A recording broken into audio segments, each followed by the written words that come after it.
په دې موقع باندې چې د حج د میاشت شروع کېدو ولا ده، نو د دې اولنۍ لس ورځو څه فضایل دي او څه به یې کوو څه به نه کوو. د دومره اوچتې ورځې دي چې الله سبحانه وتعالی په دې باندې قسم وخوړلی، او ځکه الله په قرآن کې څه وایي؟ والفجر وليال عشر، وليال عشر، عرش ولا رب قسم خوړلی. او الله چې کله په څه باندې قسم خوري نو د دلیل د هغه په عظمت باندې. او جمهور مفسرین هغه دا وایي چې دې کې د لیال عشر نه مراد څه دي؟ دا لس ورځې دي د ذوالحجې د اولنۍ. الله په دې ورځو قسم خوړلی. او امام ابن کثیر وایي چې دغه صحیح تفسیر دی. دا فضیلت دی. دویم فضیلت دا دی چې دې ته الله ویلي دي وایي دا معلومې ورځې دي، د شمار ورځې دي. ځکه الله په قرآن کې څه وایي؟ وَيَذْكُرُ اسْمَ اللَّهِ فِي أَيَّامٍ مَعْلُومَاتٍ. معلومه ورځې دي، ښکاره ورځې دي. د ایامو معلومات کمې وي نو دغه لس ورځې دي. جمهور العلماء په دې کې دغه خبره کوي چې دلته ایام معلومات د هغې نه د لس ورځې مراد دي. دریم فضیلت دا دی رسول صلی الله علیه وسلم ګواهي ورکړې ده چې دا لس ورځې د دنیا په ورځو کې غوره ورځې دي. د حدیث الفاظ افضل ایام الدنیا، د دنیا لس غوره ورځې هغه دا دي. بل څه فضیلت زه درته ووایم، دنیا کې چې څومره ورځې په هغه ټولو کې د لس ورځې چې را روانې دا غوره. حدیث کې راځي، امام ترمذي رحمه الله راوړی دی، عبد الله بن عباس رضی الله عنهما وی قال النبي صلى الله عليه وسلم، رسول صلى الله عليه وسلم وی ما من أيام العمل الصالح فيها أحب إلى الله من هذه الأيام، يعني أيام العشر. دا الله په نور ورځو کې داسې یو ورځ هم نشته چې د الله نیک عمل دومره خوښي لکه څومره چې په دې لسو ورځو کې خوښي. بله داسې یو ورځ هم نشته په دې لسو ورځو کې چې ته کوم مونځ وکړې او په عامو ورځو کې مونځ وکړې، کوم یو د الله ډېر خوښ دی؟ دغه لسو ورځو دا خوښ دی. په هغې کې چې ته څه عمل کې هغه د رب العالمین ډېر خوښ دی. یو کس پاسېدو یا رسول الله وللجهاد فی سبیل الله، جهاد خو بېځایه اوچت عمل دی. د صحابو دې تپوس ته ګوره، رسول صلی الله علیه وسلم دې جواب ته وګوره وللجهاد فی سبیل الله، اگر کوئی جهاد دې کړی په نور ورځو کې جهاد کړی، په دې ورځو کې چې کوم عمل کوي دا عمل دغه جهاد هم د الله زیات خوښ دی. الا رجل، سوای د یو سړي نه رسول صلی الله علیه وسلم چې خرج بنفسه وماله فلم يرجع من ذلك بشيء، یو سړی د جهاد لاړ په خپل هم لاړ او مال هم ویوړو او مال هم په جهاد کې ختم شو، دی پکې هم ختم شو. د دې سړي د عمل بیا غوره دی. صرف دغه یو سړی ته مستثنا دی، صرف دغه یو. بل حدیث کې راځي د جابر رضی الله عنه حدیث دی، امام بزار او ابن حبان رحمهم الله هغه دوانو راوړی دی چې په کې رسول صلی الله علیه وسلم افضل ایام الدنیا، د دنیا غوره ورځې چې دي ایام العشر د لس ورځې کومې چې روانې. څلورم فضیلت یې واوره، په دې کې دننه په دې لسو ورځو کې د عرفات ورځ راځي. د عرفات ورځ یوم المغفره د بخاني، یوم العتق من النیران د اور نه د ازادېدو ورځ په دې لسو ورځو کې دننه راځي. او زه دا وایم که په دې لسو ورځو کې یا د دې لسو ورځو بل هېڅ فضیلت نه وي، صرف پکې دا یو ورځ دننه وی، نو موږ ویلی چې دغه فضیلت یې پوره دی چې د عظیم ورځ په دې کې دننه راځي. پنځم فضیلت دا دی چې په دې کې یوم النحر راځي. او یوم النحر کوم ورځ ته ویل کېږي؟ اختر دا ورځ د قربانۍ ده. رسول صلی الله علیه وسلم حدیث کو امام ابو داود او نسائی راوړی او صحیح حدیث دی، اعظم الایام عند الله یوم النحر. په دې ټولو ورځو کې بیا غوره ورځ چې ده د الله په نسبت باندې هغه د اختر د ورځ ده، په کوم ورځ چې قربانیانې کېږي د ورځو په دغه لسو کې دننه راځي. شپږم فضیلت چې څومره غټ عبادتونه دا په دې لسو ورځو کې راجمع کېږي، بل په یو ورځ کې هم نه راجمع کېږي. ځکه امام ابن حجر رحمه الله وی ما ته وی داسې ښکاري چې الله دا لس ورځې چې غوره کړي دي د دې دلاسې غوره کړي دي چې په دې کې ټول دا غټ عبادتونه راجمع کېږي. مونځ دا پکې کېږي، روژه پکې کېږي، صدقې پکې کېږي، حج پکې کېږي، تلاوت، نور چې څومره عمل کېږي خو په نور ورځو کې دا راجمع کولی شي. اوس وایي چې روژه یو قیمتي موسم دی د عبادتونو لپاره، ته به ټول عبادتونه په روژه کې راجمع کړې، خو د حج سره به څه کړې؟ حج خو نه کېږي، په دې ورځو کې ټول راجمع کېږي. دا بعض فضایل د دې لسو ورځو ځان سره یاد ساته. دا لسو ورځې را روانې دي، د دې نه مخکې څه کول پکار دي؟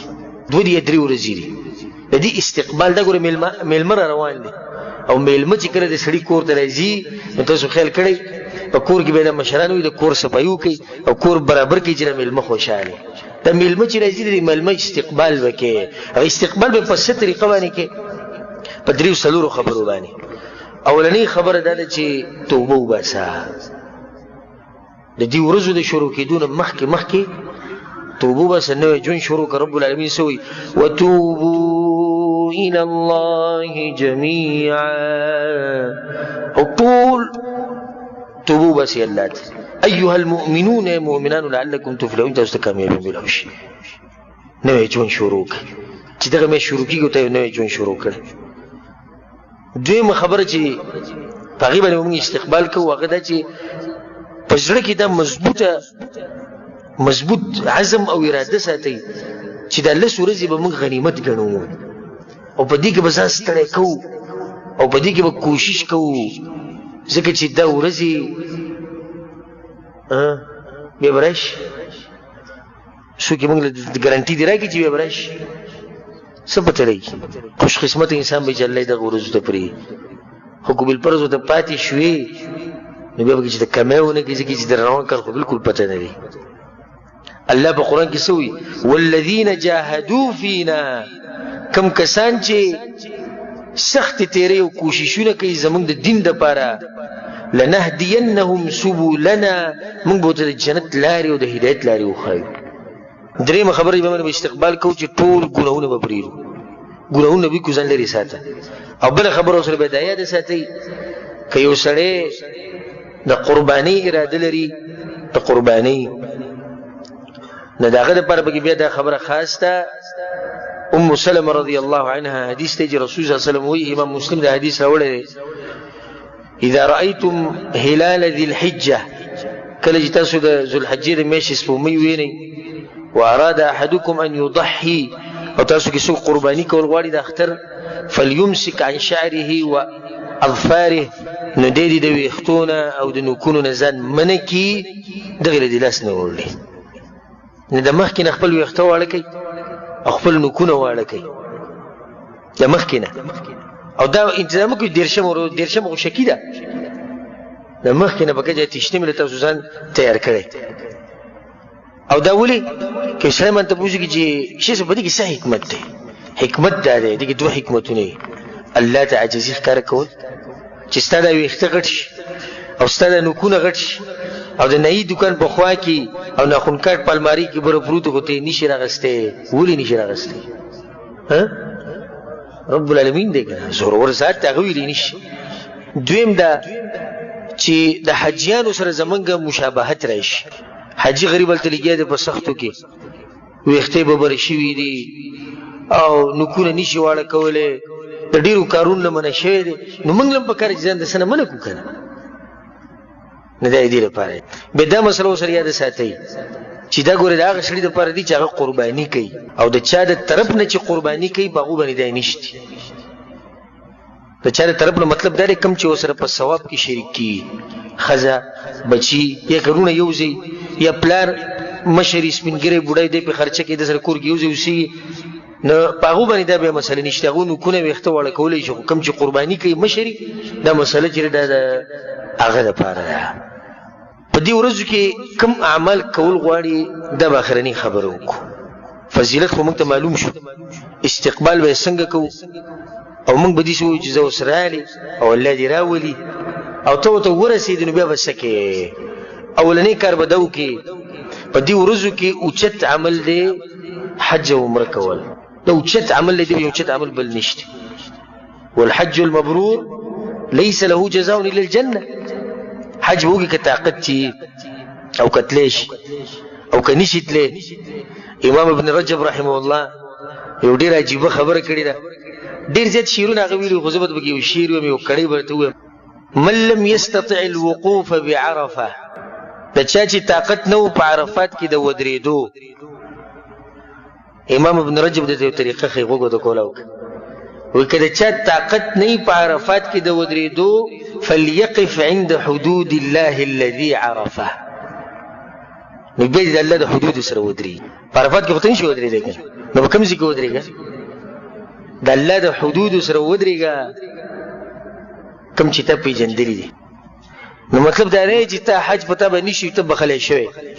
د اعمال د ټولو مسلمانانو دپاره دي، نه حج پکې اوچت عمل دی. دویم اوچت عمل په دې ورځو کې روجې نیوه، او غوره طریقه ده، غوره طریقه ده ټول نه اوچته درجه چې دا 9 ورځې د اولني تاریخ نه واله د عرفات پورې د ټولې روجې ونیسي. دویمه درجه په دې پسې بیا دا ده چې یو ورځ بوزه یو ورځ روجه کړي. دریمه طریقه دا ده که دغه هم نشي کولی یو ورځ بوزه او یو ورځ روجه، که دغه دویمه درجه کې هم نشي راتلی نو بیا داسې کار وکړه چې یو 2-3 روجې خو به کې ونیسه که که دغه کې هم نه نو چې د عرفات د ورځې روجې دنه پاتې نه شي. هغه ورځ چې رسول صلی الله علیه وسلم د هغې مبارک وایي، امام مسلم د حدیث راوړی، صیام یوم عرفه احتسب علی الله ان یکفر السنه التي قبله والتي بعده. څوک چې د عرفات د ورځې روجې ونیسي نو د یو کال تېر شوي ګناهونه به الله بخي، او د یو کال راتلونکي ګناهونه به الله بخي د یو ورځې د روجې د لاسه. نو څه خیال دی چې سړی دا 9 ورځې روجې ونیسي یا په دې 9 کې 15 ورځې ونیسي؟ دا دویم عمل شو. دریم په دې ورځو کې نفلي مونځ ډېر کوئ، فرضي خو به کوئ، فرضي خو په عام ورځو کې هم دی، خو نفلي منزل به زور ډېر ورکوي. وما يزال عبدي يتقرب الي بالنوافل حتى احبه. الله وی ګور، الله وی الله اکبر، وی زما بنده نفلي منځونه کوي په اخر کې اوسره به زه محبت کو. په دې نفلي منځونه مې بیا خوښ شي. نفلي منځونه به زور وکړي، خاص کر تهجد له ساخ منزله صلات الضحى له نور چې کوم نفلي منځ دی. څلورم کار دی چې التکبیر والتحمید والتهلیل، سبحان الله، الحمد لله، الله اکبر، لا اله، دا ذکر دی له زور ورکړي. رسول صلی الله علیه وسلم حدیث کې وایي دا غوره ورځې دي، غوره ورځې، نو فاکثروا فیهن من التهلیل والتکبیر والتحمید. نو په دې ورځو کې بیا سبحان الله، الحمد لله، الله اکبر دی له ډېر زور ورکړي. رسول صلی الله علیه وسلم وایي په دې ورځو کې تکبیر ویل سنت طریقه ده، سبحان الله سنت طریقه ده، خو زموږ په معاشره کې به دا سنت ته ښکاره نه شي، په ډېرو کمو ځایونو کې به دا ښکاره شي. او که چېرته دا سنت را ژوندي کړو خلک به د ګوري چې لیونی چې ته راغلی یې. په دې طریقه باندې تکبیر ویل، الله اکبر الله اکبر الله اکبر، لا اله الا الله، الله اکبر الله اکبر ولله الحمد. دا یو صیغه ده، بعض علماء وایي چې په دې طریقه. دویمه صیغه ده الله اکبر الله اکبر، لا اله الا الله، الله اکبر الله اکبر ولله الحمد. دریمه صیغه الله اکبر الله اکبر الله اکبر، لا اله الا الله، الله اکبر الله اکبر الله اکبر ولله الحمد. دا په دې کې مجال واسع دی چې کومه صیغه مې استعمالوي، خو چې دا تکبیر پرې نه دی. د اولنۍ ورځې نه اخرني ایام التشریق پورې، ایام التشریق پیژنئ که نه، د اختر د اخرنۍ ورځې چې د دغې پورې به دا وایي چې نور ډوب شي په ورځ باندې. حدیث کې راځي، امام بخاري راوړی دی، وایي عبدالله بن عمر او ابو هريره رضی الله عنهما وایي دوی به مارکیټ ته وتو په دې 10 ورځو کې تکبیر د پاره چې خلکو ته تکبیر رایاد شي. مارکیټ ته وته ګوره، په مارکیټ کې به تکبیر وې دي د پاره به ګرځېدو. عمر بن الخطاب رضی الله عنه او دغه زوی عبد الله رضی الله عنه وې دوی په مینا کې ناسو په دې خیمو کې او تکبیر به شروع کو او خلکو به سلام شروع کو، ځکه چې امیر المؤمنین تکبیر شروع کو. وې حتی ترتج، تر دې چې د مینا به دې شو خو زیره دې وزن د لاس اسی تکبیر به دې ورځو کې ویل غواړي. الله لوی پنځم عمل په دې ورځو کې چې غوره عمل له صدقه، په دې ورځو کې چې څومره پیسې د الله په لار کې لګولې شي هغه ولګوي، ځکه چې په باقي ورځو کې هم ته لګي، خو په دې ورځو کې الله ډېر خوښي. شپږم کار دا وکړي چې هغه به ډېر کارونه دي، تفصیل نه زما، خو دغه دی چې قرآن ډېر وایي په دې ورځو کې، استغفار ډېر کوئ، رښتې وساتئ، که د چا سره م رښتې پرې کړي رښتې به جوړې کوي، سلام ډېر خوروئ، په غریبانانو باندې خوراک کوئ، که څوک قرآن شوي خپل منځ کې ورانې راغلی د هغوی په منځ کې صلح راولئ، که څوک په غلط کار ویني هغه ته د غلط کار نه منع کوئ، د ښه کار ورته امر کوئ.